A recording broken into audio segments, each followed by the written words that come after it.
What's the deal, y'all? I'm Rich Trapper, and I'm Dadicated. Trip, but he won't say nothing. Ran through your heart as homie, bet he won't take nothing on God. Bet he won't take nothing. Ran through your heart as homie. Wait, but I said, Rich Trapper, let a nigga say something. Ran through your heart as homie, bet he won't take nothing on God. Bet he won't take nothing. Who made the beat? Apollo. Swear to God, nigga. I used to be homeless, straight broke. Nah, nigga, fresh to the flow. Swear to God. Niggas chasing bitches, no dope. But I don't give a fuck about these hoes. I swear to God. Shit, I had my first baby at 12, and to think them niggas said the shit I failed. I swear to God. Rich Trapper, I don't fly no thotties out. Shit, I flew my whole damn family out. Another week, another episode of Dadicated, inspired by TDE Keem. Big shout out to Keem. Big shout out to Keem. Big shout out to TDE Keem. Another episode of Dadicated. Today's question is, how do you get through from day to day? A lot of different ways, man. A lot of different ways. Number one, it's gonna be hard, but you gotta get out of bed. I've had days where I don't want to do anything but sleep. I get up, I take the kids to school, I get back in the bed, and I'll just sleep till like 1 o'clock. So that's a 6:50 wake up to take the kids to school. It's a 6:50 in the morning wake up to take the kids to school. And I sleep until just 1 o'clock because mentally, I'm exhausted. Spiritually, I'm trying not to be broken. And emotionally, I'm beaten. As I go through this single dad situation, as I'm going for full custody of my youngest son and going through what I'm going through as a result of, with her, it's hard sometimes to just not break down and cry.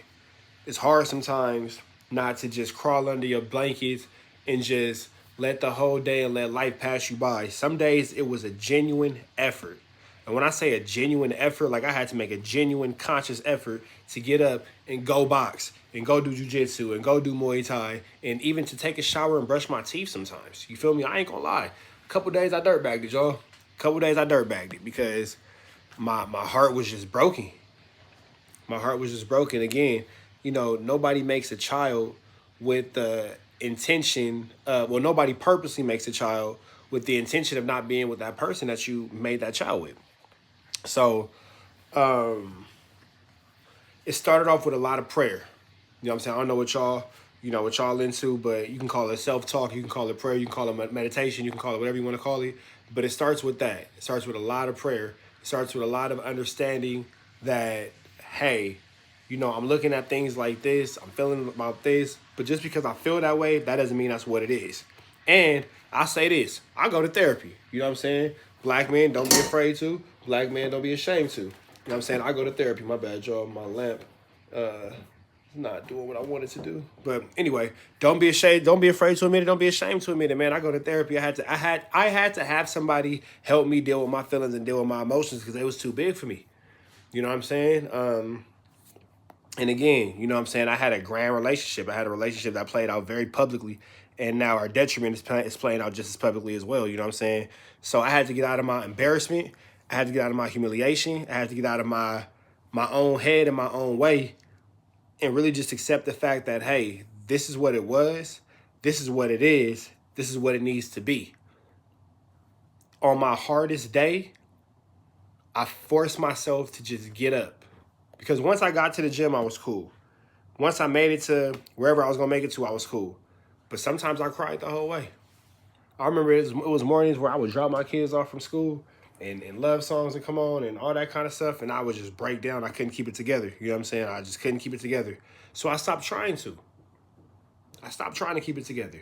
And that made me stronger because, hey, sometimes you got to cry, bro. It's like washing out the soul. As I forget his name, OG Suicide would say, sometimes you got to let it out, loved one. Sometimes you got to let it out, loved one. So I would just cry and I would let it out. I remember times I cried all the way home. And I sing the song and I cried and I just cleansed my soul. I never worried about how I looked. I never worried about how I was perceived by anybody else. At that point, all I care about is how I felt and what I saw when I looked in the mirror.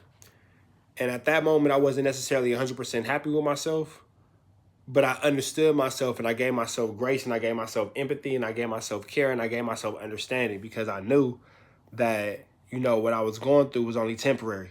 But I had to go through it. To get through, you got to go through. If you don't go through, you're not going to get through. Let me say that one more time. To get through, you got to go through. And I knew that I couldn't get through nothing if I didn't go through something. That's that. So I picked myself up. And even if I had to cry the whole way, I went to the gym. And I made sure I started getting, I'm dusty right now, y'all, but I promise you I done shook the little woo-wops. Well, I'm shaking the woo-wops. I ain't shook it yet, but I'm shaking the woo-wops. But I started making sure I kept my haircut. Every 2 weeks, I'll get a haircut, stay fresh. I started going back to high school situations, brushing the hair, wearing the wave cap, all that kind of stuff. Doing what I had to do, making sure my clothes was ironed, making sure I smelled good, making sure that everything I did my absolute best at. You feel me? And I started to slowly but surely pull myself out of it. It's not 100% out the dark yet, but I'm good. But I'm blessed. I'm in a much better space. I'm in a space where I can give y'all this. I know it's been a couple weeks since I give y'all. I'm supposed to give y'all this every week. 2 weeks had gone by, but I had to mentally get myself together. I had to mentally get myself together because I'm in a situation where I'm attempting. There is an attempt to destroy me outside. Someone is attempting to destroy me. We're going to leave that right there. You know what I'm saying? We're going to leave that right there. If you know, you know. If you don't worry about it. And even that, you know, hurts. Because we'll be going through, you know, whatever we're going through, and just the lies being told on me in court are crazy. When if I told the truth, I can get everything that I needed. So now that comes into a point because, you know, you got people around me saying, well, if I was you, I would do this. If I was you, I would do that. I learned this too, y'all. Sometimes it's better to not tell people what you're going through. Sometimes it's better to not tell people what you're going through because it's not out of malice and it's not out of anything disrespectful or anything like that. But typically our friends, our families, our loved ones, their first instinct is say, oh, if I was you, I would do this. If I was you, I would do that. I didn't actually call you for advice. Think about what I just said. Oh, if I was you, I would do this. Why do you do that? Why do you do that? Sometimes that just makes it worse. Sometimes somebody's just calling to vent. Sometimes somebody's just calling to let it out. Sometimes somebody's just calling because they felt like they didn't really have nobody to talk to, so they called you. You feel me?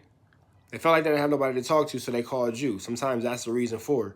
So when it goes into, oh, well, if I was you, I would do that. If I was you, I would do this. You should do that. You should do that. Like, that ain't helpful. And that's sometimes actually carrying more, putting more of a burden and more baggage onto a person. You feel me? That's not always the best way to, you know, whatever. So I learned to just stop telling people my problems. I just stopped talking about it entirely. I just 100% stopped talking about it. I stopped giving anybody any updates. I stopped giving anybody anything. I just took it up with me and God and my therapist. And that was probably the better decision that I made. Because once I stopped telling people what was going on, people stopped giving me their advice. Once people stopped giving me their advice, I wasn't clouded in my judgment and my thoughts and anything like that. And I was able to think clearly and hear God's word and really hear what I thought about the situation, really hear what I felt, and, you know, and really sit down and focus and acknowledge my own feelings towards the situation.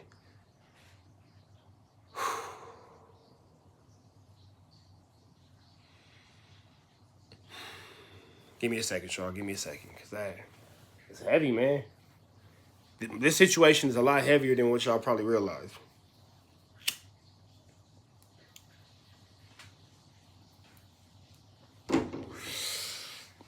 I'm a single father. And because somebody's feelings is hurt, my child was a weapon used against me. Because somebody's feelings was hurt, somebody tried to destroy me and use the court system as a weapon too. Because somebody's feelings was hurt, I get stolen from. That's crazy when you've given somebody an entire life. Even deeper than that, that's crazy when you look at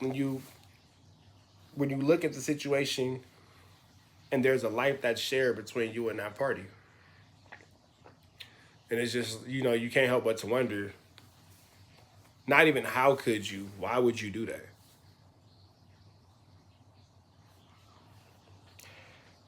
The last thing I'm going to say is I stopped expecting things out of people. I stopped looking for understanding. I stopped looking for explanation. I stopped looking for anything that would make this situation make sense. I stopped looking for anything that would make the situation make sense, because it's not there. We're not going with them. We're not going with feelings. This is all based off emotions. And just because I feel like, hey, I would have never done this to you, just because I feel, hey, I would have never, treated you like this, just because I feel, hey, I know it was like this, but it shouldn't have been like that, and blah, blah, blah, this and all that, blah, blah, blah. That don't mean that that person feels the same way that I feel. You feel me? That doesn't mean that. So I stopped looking for somebody else to feel the way that I felt. I stopped expecting myself out of other people. I stopped expecting things out of people that they didn't expect out of themselves. And overall, I accepted the fact that just because I built something or something with someone doesn't mean that it was strong enough to withstand life storms or hazards or disasters or anything like that. So it probably wasn't meant to be, because if it was, it would have withstood. Once you let that ideal go, it makes it easier to get past the betrayal.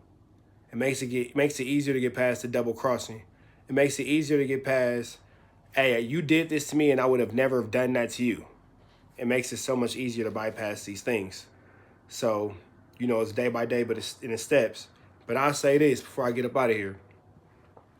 Every day if you get up and you just take the step, every day if you just get up and you make the effort, every day if you just get up and you just try your absolute fucking best, it's better than you was yesterday, and you could be even better tomorrow. So how do I deal with the stresses and the emotional and all that? Head on. I'm not afraid to cry. I'm not afraid to take time to myself. I'm not afraid to talk to God. I'm not afraid to go get some therapy to help deal with the feelings that are sometimes too big for me. I'm Rich Trapper, and I'm dedicated.